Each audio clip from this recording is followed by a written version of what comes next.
प्रायोजक हैं cancer healer centre, a new beginning. फिक्र में बात ईद से पहले नमाज को लेकर जारी टकराव की।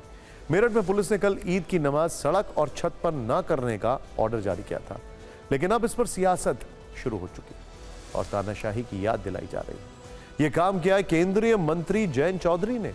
उन्होंने अपने एक्स अकाउंट पर एक तस्वीर पोस्ट की है जिसमें कुछ लोग सड़क पर नमाज पढ़ते दिख रहे हैं और उस पर मेरठ पुलिस का आदेश लिखा है। इस तस्वीर के साथ जयंत चौधरी ने लिखा है, ऑरवेलियन 1984 की ओर पुलिसिंग। और अब इसी शब्द पर राजनीति शुरू हो गई है। लेकिन पहले आपको यह जानना चाहिए कि आखिर जयंत चौधरी की इस लाइन में कैसे तानाशाही वाले तीर हैं और ये ऑरवेलियन 1984 है क्या? आज जब हमने इस पर रिसर्च की तो हमें लेखक जॉर्ज ऑरवेल के एक उपन्यास का नाम मिला और इसका नाम है 1984। लेखक जॉर्ज ऑरवेल ने यह उपन्यास वर्ष 1949 में लिखा था और तभी उन्होंने 1984 वाले एक ऑरवेलियन स्टेट की कल्पना की थी। ऑरवेलियन स्टेट का मतलब होता है तानाशाही से प्रेरित सरकार या व्यवस्था, ऐसी व्यवस्था जो लोगों की निगरानी करती है, सच को दबाती है और एक ऐसा राज्य जहां नागरिकों की आजादी को कुचला जाता है। जॉर्ज ऑरवेल के उपन्यास 1984 में पुलिसिंग व्यवस्था का जिक्र भी किया गया है। उन्होंने थॉट पुलिस शब्द का जिक्र किया था जिसमें वो पुलिस दिखाई गई है जो लोगों के धार्मिक और व्यक्तिगत अधिकारों को नियंत्रित करती है। इसीलिए शायद जयंत चौधरी ने एक ऐसी पुलिसिंग की या व्यवस्था की ओर इशारा किया जैसी जॉर्ज ऑरवेल के उपन्यास 1984 में बताई गई। जॉर्ज ऑरवेल का जन्म तत्कालीन बंगाल प्रांत के मोतिहारी में हुआ जो अब बिहार में। उन्होंने वर्ष 1949 में ही 1984 के ओशनिया नाम के एक काल्पनिक राज्य की कहानी लिखी थी। जॉर्ज ऑरवेल ने उसी ओशनिया को उपन्यास में ऑरवेलियन स्टेट बताया। उस उपन्यास की एक बहुत मशहूर लाइन है और वो ये है, big brother is watching you. इस उपन्यास में जॉर्ज ऑरवेल ने एक सर्वशक्तिमान तानाशाह नेता का जिक्र किया है। ये एक नेता है ऐसा जो ओशनिया के नागरिकों पर पूर्ण नियंत्रण रखता है। और अब मेरठ पुलिस के नमाज वाले आदेश पर ऑरवेलियन स्टेट 1984 का जिक्र करके जयंत चौधरी ने सियासी चिंगारियां भड़का दी। इस पर आप पहले एक न्यूज रील देखें।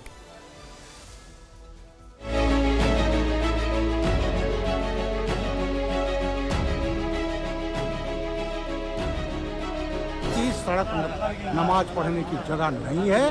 तो योगी आदित्यनाथ जी ने जो निर्णय लिया है कि सड़क पर नमाज नहीं होगी तो नहीं होगी और ये देश में कहीं भी सड़क पर नमाज नहीं होगी। जयंत जी विरोध क्यों कर रहे हैं? अब वो तो जाने, हमारे मंत्री हैं, उनका अपना विचार होगा, लेकिन मैं जो कहता हूँ ये मेरा विचार। ये इस तरह की ये लोग जो सोसाइटी है, जो हमारे समाज में है, उसमें एक भ्रमित करने की कोशिश जहाँ हो रही है, वहीं कहीं ना कहीं सोसाइटी को डिवाइड करने की भी कोशिश हो रही है। और जहाँ हमने देखा कि ईद के अवसर पे जहाँ गवर्नमेंट ने खाने के पैकेज बंटवाए, तो वो क्यों बंटवाए? तो अपनी मंशा को साफ करें कि वो क्या चाहते हैं आखिरकार। जयंत जी ने किस विषय को लेके कहा, क्यों कहा, ये तो वो बेटर बता पाएंगे। लेकिन रास्ते जाम नहीं हो, जो स्थान तय है नमाज के लिए उस पर पढ़ा जाए, ऐसा होना चाहिए। किसी के साथ में दुर्घटना ना हो। और कोई भी अगर पूजा पाठ करते हैं, देखिए हमारे धर्म में भी अगर कोई पूजा पाठ करते हैं तो उचित स्थान पर करते हैं। कोई रास्ता तो जाम नहीं कर रहे हैं, किसी को असुविधा तो नहीं हो रही है। कि हमारे देश के अंदर धार्मिक आज़ादी है, स्वतंत्रता है, कोई भी अपनी आस्था के अनुसार काम कर सकता है। लेकिन इस तरह से दबाव बनाना एक धर्म के ऊपर, एक मदद के ऊपर, ये ठीक नहीं। एनडीए की तरफ से ही आवाज उठ रही है। जयंत चौधरी ने सवाल खड़ा किया। जयंत चौधरी जी कहा है, बड़ा हिम्मत दिखाया। जनता को परेशानी, एम्बुलेंस जाने में कोई दिक्कत होती है तो उस हिसाब से बहुत सही निर्णय। मुस्लिम भाई भी इसको मानेंगे कि किसी को परेशान ना करते हुए, और ये सभी धर्मों पे लागू होता है कि कोई भी इस तरह से व्यवस्थाओं को बिगाड़े ना। आपने दोनों लोगों को सुना और देखा वो क्या कह रहे थे। जिसने जैसा चश्मा लगाया है उसको ये खबर वैसी दिखाई दे रही है। अब फिक्र में खबरों के स्टीयरिंग को संभल की ओर घुमाते हैं, जहां पहले भी होली और रमजान को लेकर राजनीति का काफी रंग उड़ चुका है और अब नमाज वाले फैसले पर विवाद शुरू हो गया। यहां भी पुलिस का आदेश है कि ईद की नमाज सड़क या छत पर नहीं पढ़ी जाएगी। इस फैसले से संभल के सांसद भड़के हुए हैं। हालांकि संभल के मुसलमानों की राय सुनकर उनको झटका जरूर लग सकता है।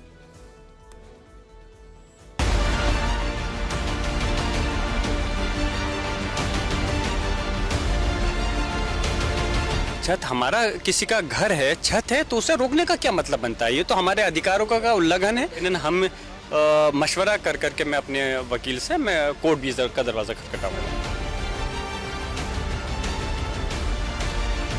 भीड़ ज़्यादा नहीं होगी साहब, सब जगह नमाज होगी तो भीड़ ज़्यादा नहीं होगी। अगर एक ही जगह नमाज होगी तो हो सकता है भीड़ ज़्यादा हो जाए, उसके लिए कोई ना कोई मुतवल्ली साहब प्रदर्शन करेंगे।